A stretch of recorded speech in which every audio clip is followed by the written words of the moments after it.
साइली की लाइफ में भी एक नया चैप्टर खुलने वाला है, ऐसा हमें लग रहा है, क्योंकि ये चैप्टर खोलने की प्लानिंग जो कर रहे हैं, यानी कि फैमिली प्लानिंग जो करने की सोच रहे हैं, मतलब अभी सोच रहे हैं, फाइनली कर ही लेंगे।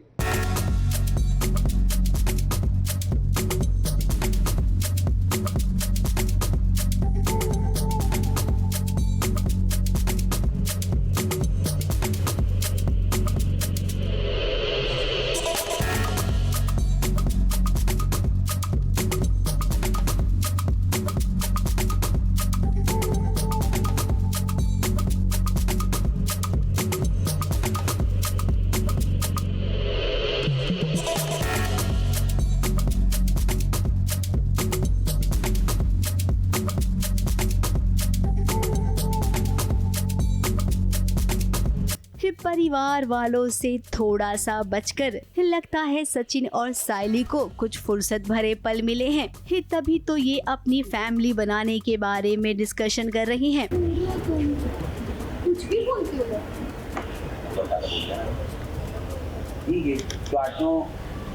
ठीक है, तो 8-9 बच्चे तो खरीद सकते हैं ना। अब जब से क्रिश इनकी जिंदगी में आया है, साइली को लगता है कि घर में बच्चे रहते हैं तो कितनी रौनक होती है। अब इसका मतलब तो यही हुआ कि अब तैयार हैं सचिन और साइली मम्मी पापा बनने के लिए। क्यों सचिन? तो कुछ चीजें साइली और मुझे जो रियलाइज होती हैं उन चीज़ों के बारे में हम बात करते हैं। जैसे क्रिश, एक मासूम बच्चा जब घर में आता है तो कैसे माहौल बदल जाता है, रोशनी की बातें, बाबा की बाइकों की बातें, और कैसे सचिन साइली एक दूसरे को अंडरस्टैंड करते हैं, एक दूसरे की बातें। तो एक बहुत ही हार्ट टू हार्ट कॉन्वर्सेशन, बहुत ही एक प्यारा सा सीन है जो हमने शूट किया है। और ऐसे सीन्स एक्चुअली जब हमारे फैंस देखते हैं शो के, और जब हमारी ऑडियंस देखती है, उन्हें बहुत अच्छा लगता है। अब क्रिश को लेकर सचिन और साइली बहुत ही ज्यादा प्रोटेक्टिव हैं। इसके लिए वो अस्पताल समय समय पर लेकर जाते हैं, लेकिन घर में रेणुका है जो ताना मारने का कोई भी मौका नहीं छोड़ती है। अब देखिए, यहाँ पर बहुत बड़ी बात रेणुका ने कह दी। रोशनी के सामने उसने क्रिश को नाजायज कह दिया। और पता नहीं है, पूछ, मेरा मतलब ये बच्चा किसकी औलाद है, ना माँ का पता ना बाप का पता। मुझे तो लगता है नाजायज बच्चा है, नाजायज। काकू!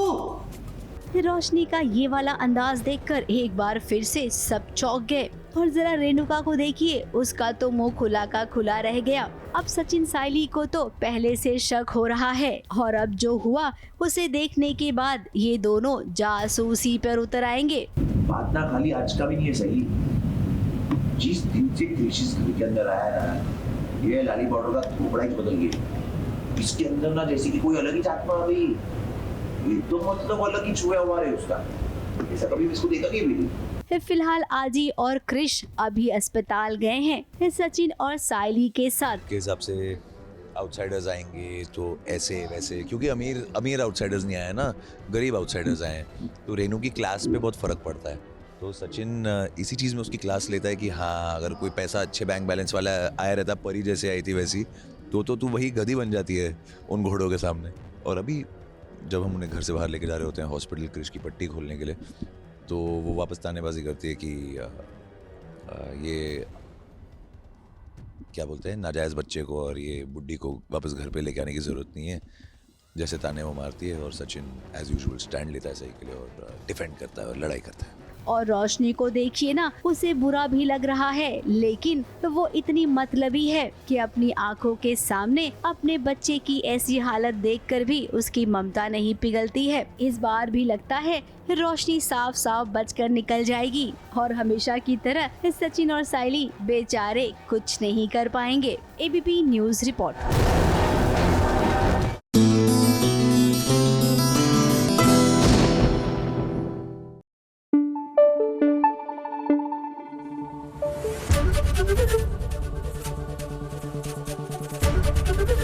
एबीपी न्यूज आपको रखे आगे।